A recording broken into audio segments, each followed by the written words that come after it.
Pós-modernismo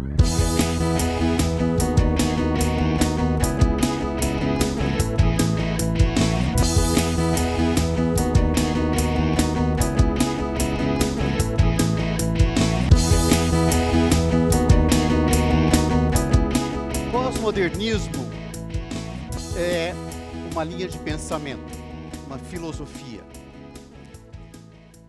que permeia uma era, que leva uma geração a agir de determinada maneira. Então, para entender bem, nós precisamos entender que é era. Era é parte do mundo sistematizado, criado por Satanás para substituir Deus. Tudo que substitui Deus é o mundo.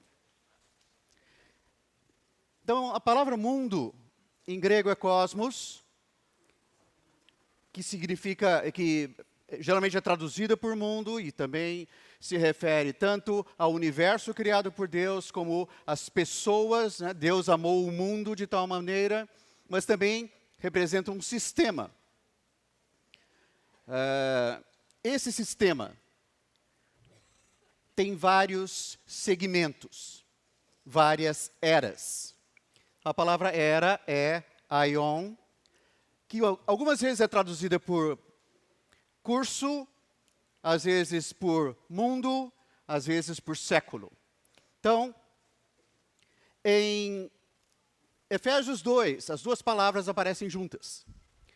Quando fala curso deste mundo, curso é aion e mundo é cosmos. Em Gálatas 1:4, fala de nos desarraigar deste mundo. Na verdade, é nos desarraigar desta era. E Romanos 2:12 fala de não nos conformar a este século.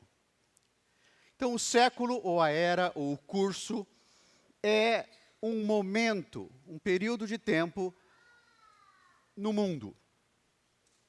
E, segundo os filósofos, nós hoje estamos iniciando, ou já estamos no pós-modernismo. Para a gente entender um pouco isso, nós precisamos entender o que é modernismo e pré-modernismo. Primeiro, o modernismo começou com o iluminismo no século XVIII. Antes disso, era a era medieval. Antes do modernismo, as pessoas acreditavam no sobrenatural, era uma era bastante influenciada pelo catolicismo. Então, as pessoas buscavam as coisas sobrenaturais. Com o modernismo, veio a razão e eles começaram a procurar as coisas naturais. Antes era uma questão de misticismo ou fé, e aí passou a ser uma questão de experiência e razão. Antes a ênfase era o pecado original, sujeição à vontade divina, e agora era a construção do pensamento. As pessoas eram motivadas a pensar, raciocinar e agir assim. Na ética, antes, as pessoas pensavam no outro e foram agora motivadas a pensar em si mesmas. Então surgiu o individualismo. E na política, havia antes o feudalismo e agora apareceu o capitalismo liberal. Então essa visão do iluminismo começava com a razão. E a razão tinha dois principais objetivos: o indivíduo e a ciência. Então, por meio da razão, eles começaram a dar bastante valor ao indivíduo, à pessoa, e também à ciência. Com isso, o indivíduo passou a viver o liberalismo e o capitalismo. E na ciência, houve um progresso grande na engenharia e na medicina. E o resultado disso foi liberdade. Então, a partir daí, eles começaram a abolição de escravatura, liberdade para as colônias e tudo mais. E no capitalismo, houve dinheiro, riqueza. Na engenharia surgiram os bens materiais e na medicina, saúde e bem-estar. E o objetivo de todas essas coisas, liberdade, riqueza, bens materiais, saúde e bem-estar, era progresso, conforto e felicidade. Então essa é a visão do iluminismo. Suprir as pessoas do que elas precisam, para que elas fiquem bem, fiquem confortáveis e sejam felizes. Essa é a premissa do mundo. Suprir aquilo que o homem precisa. No caso desses pensadores, sem eles saberem, eles foram muito bem usados. Houve um grande desenvolvimento, mas as pessoas passaram a pensar que o que eu preciso, o mundo me dá. Eu não preciso de Deus para isso. Com isso tudo, nós atingimos todo o desenvolvimento que nós tivemos até agora, especialmente depois da Segunda Guerra Mundial. Da Segunda Guerra Mundial para cá, todas essas coisas produziram muito resultado. A ciência, a medicina, tecnologia, todas essas coisas foram muito bem sucedidas e nós chegamos onde estamos hoje. Então, existe um camarada chamado Abraham Maslow que classificou todas as necessidades do homem na ordem das mais básicas até as mais sofisticadas. Então, as necessidades fisiológicas, segurança, amor, relacionamento, autoestima, autorrealização. O homem precisa se satisfazer nessas coisas.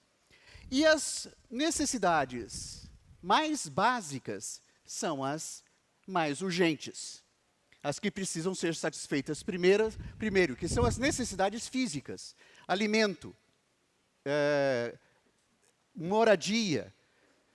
Uma vez satisfeita a necessidade inferior, ele passa para a necessidade seguinte. Proteção do corpo, do emprego, dos recursos, da moral, da família, da saúde, da propriedade.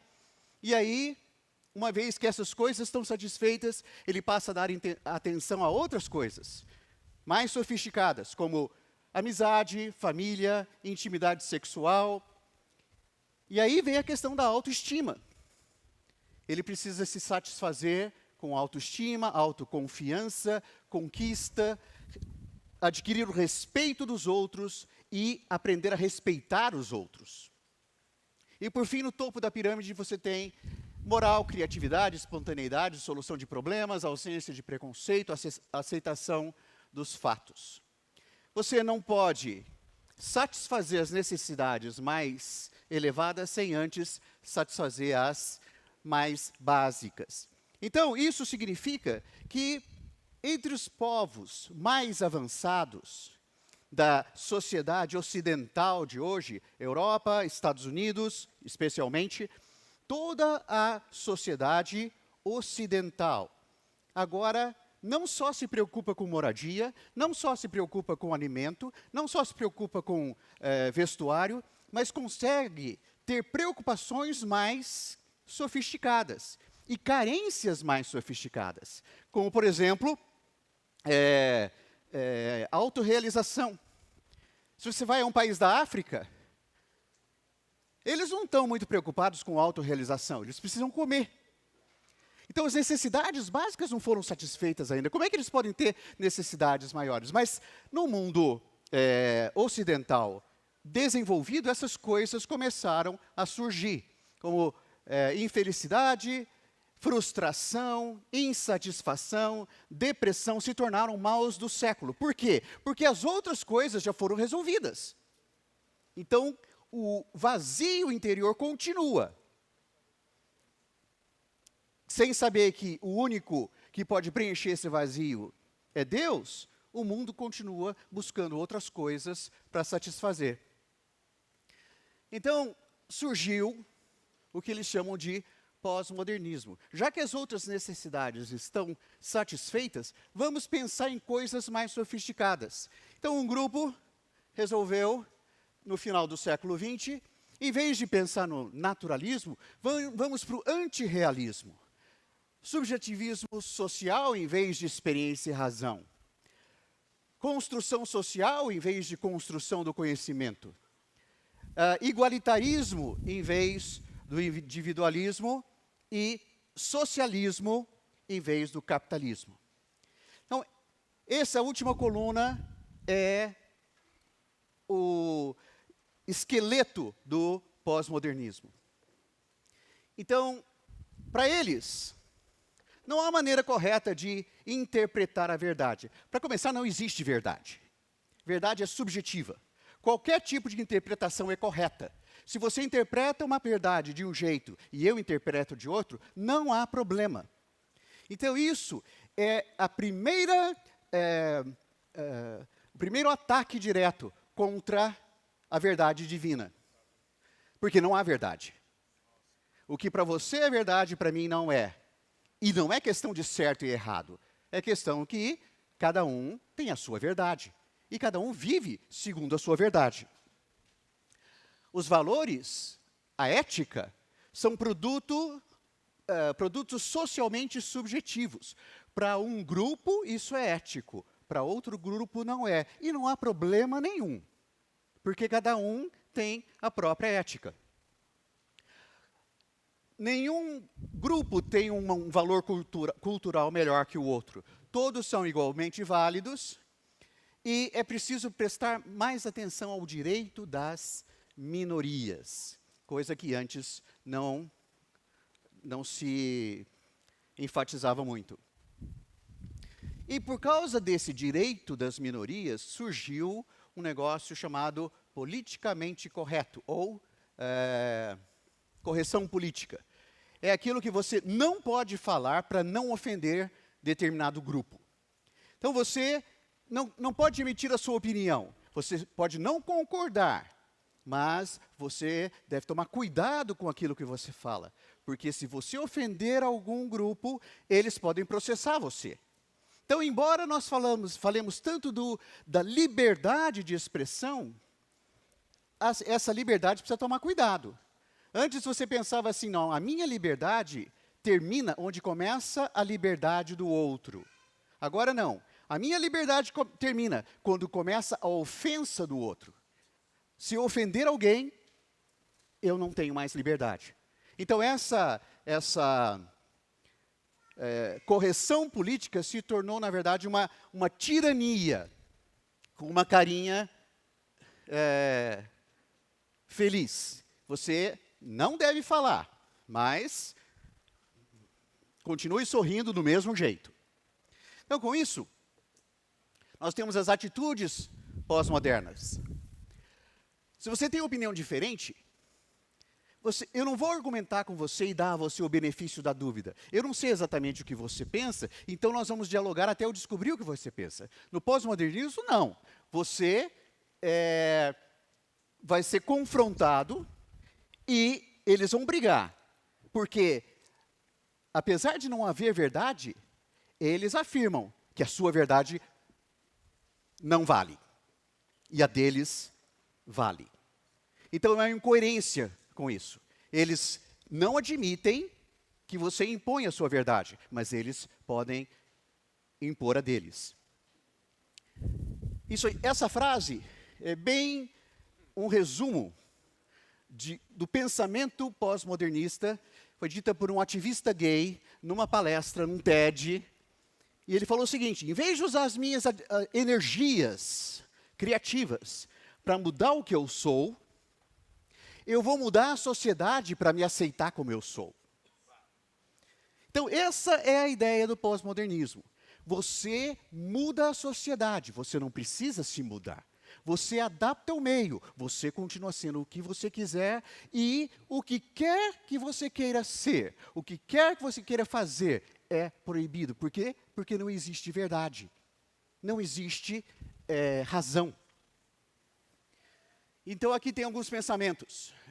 Desconstrução é uma palavra muito usada por eles. Desconstrução me alivia da obrigação de estar certo e exige apenas que eu seja interessante. Então, é essa palavra. Meu tempo já acabou, como vocês devem ter percebido.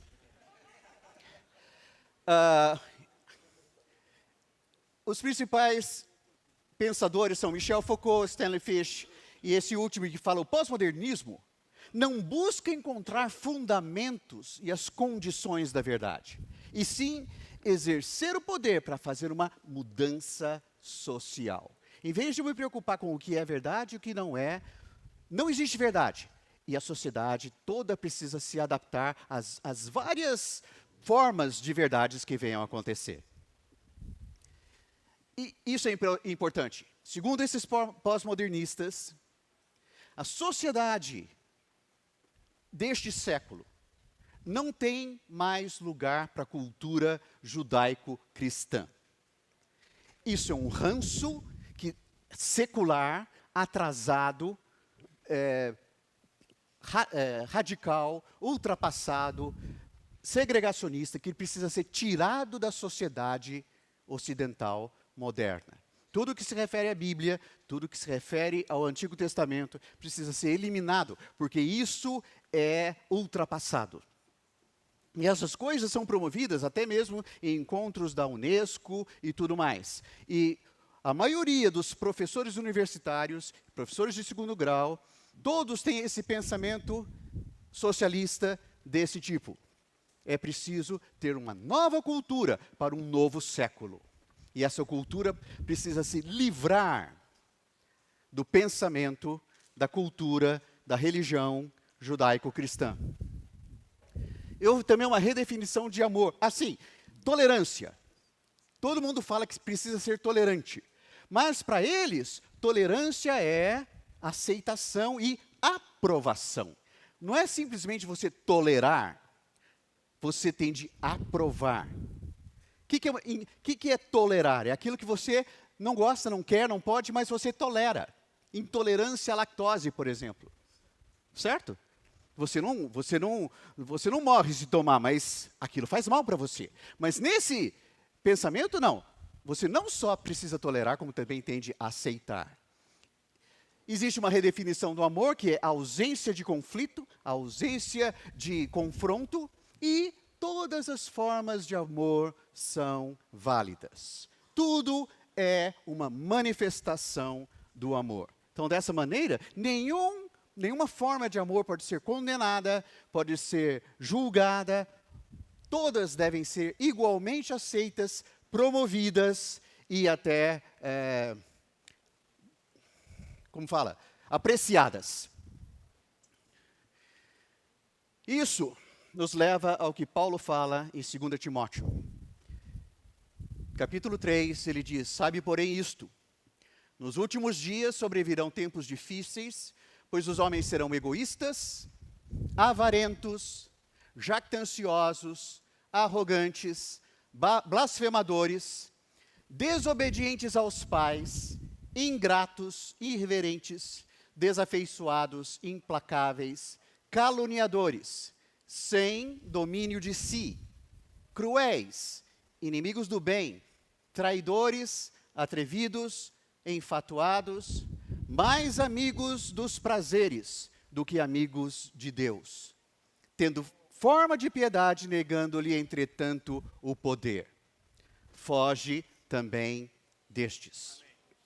É isso aí.